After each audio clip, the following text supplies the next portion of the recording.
Bismillah, Assalamualaikum warahmatullahi wabarakatuh. Halo Sobat Mahasiswa, perkenalkan nama saya Nur Hidayat dari Universitas Negeri Makassar dengan NIM 22020950056. Saya dari kelas PTIKB. Kali ini saya akan membahas tentang dua poin, yaitu intisari dari materi kelompok 6 dan intisari dari kelompok 7. Jadi langsung saja ke intisari dari materi kelompok 6. Poin pertama, pengertian input dan output. Input adalah perangkat masukan yang dipasang pada komputer atau laptop sesuai dengan port masing-masing, yang berfungsi untuk memasukkan perintah dan data yang diproses dalam komputer. Perangkat input juga yang memberi perintah secara langsung kepada penggunanya, sedangkan output adalah perangkat keluaran yang dirancang untuk menyampaikan dan menampilkan informasi kepada pengguna. Informasi tersebut ditampilkan dalam bentuk audio, gambar, video, dan teks sehingga dapat dilihat, didengar, dan dipahami dengan mudah oleh pengguna komputer. Contoh input device. Secara umum, keyboard merupakan perangkat keras pada komputer atau laptop yang berfungsi sebagai alat untuk input data berupa huruf, angka, dan simbol. Fungsi keyboard laptop sangat penting karena sebagai perintah yang berupa teks dan kontrol lain dimasukkan ke dalam sistem komputer melalui keyboard. Yang kedua, mouse adalah salah satu perangkat keras masukan input.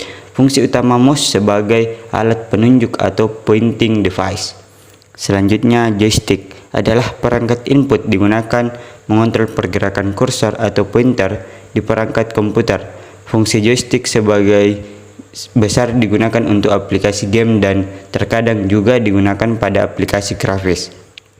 Yang keempat, scanner merupakan sebuah alat elektronik yang memiliki fungsi dasar sebagai pengganda berkas untuk kemudian dikonversi dan disimpan dalam bentuk digital.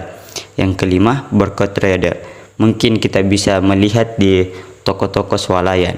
Ini berbentuk gagang berisi laser berwarna merah yang tugasnya itu membaca sebuah barcode. Selanjutnya, contoh output device. Pertama, monitor komputer adalah salah satu jenis soft copy device karena keluarannya adalah berupa sinyal elektronik, dalam hal ini berupa gambar yang tampil di layar monitor. Kedua, speaker memiliki fungsi untuk mengubah gelombang elektrik atau listrik menjadi audio atau gelombang suara. Selanjutnya, printer adalah suatu elemen dari output device untuk menghasilkan data, gambar atau grafik dalam bentuk cetakan.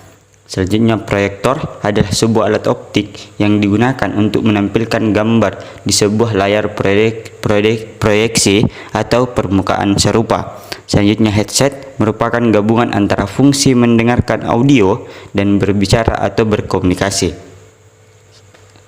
Kita berpindah ke intisari dari materi kelompok 7. Pertama, pengertian operasi sistem. Program yang mengatur sumber daya komputer, menyediakan layanan bagi pemrograman, dan menjadwal eksekusi program lainnya. Fungsi operasi sistem. Fungsi kenyamanan. Suatu sistem operasi akan membuat sistem komputer lebih mudah digunakan. Kedua, fungsi efisiensi. Sistem operasi memungkinkan sumber daya sistem komputer dapat digunakan dengan cara efisien. Layanan sistem operasi. Pembuatan program sistem operasi menyediakan fasilitas dan layanan untuk membantu pemrograman dalam pembuatan program. Layanan ini dikenal dengan istilah utility. Kedua, eksekusi program. Sistem operasi menangani instruksi-instruksi seperti menyimpan ke memori utama, akses modul inisialisasi hardware, input-output. Intinya, menginterpretasikan instruksi program untuk dapat dimengerti oleh mesin. Selanjutnya, akses perangkat input-output. Sistem operasi menjembatani pemrograman dalam pengaksesan perangkat input-output sehingga menjadi sederhana. Selanjutnya, akses terkontrol ke file. Dalam hal ini, sistem operasi menyediakan mekanisme perlindungan dan pengontrolan pada pengaksesan ke sumber daya yang digunakan bersama, seperti file-file. Selanjutnya, akses sistem. Sistem operasi akses sistem mengontrol secara keseluruhan ke sumber daya sistem. Selanjutnya, jenis sistem berdasarkan sifat karakteristik. Sistem interaktif. Pengguna atau pemrograman berinteraksi secara langsung dengan komputer melalui keyboard atau monitor untuk meminta eksekusi tugas atau membentuk transaksi. Mesin ini biasanya beroperasi dari sebuah konsol yang terdiri dari tampilan, switch, beberapa bentuk input, dan printer. Program-program yang berbentuk kode mesin dimuatkan melalui perangkat input, misalnya pembaca kartu.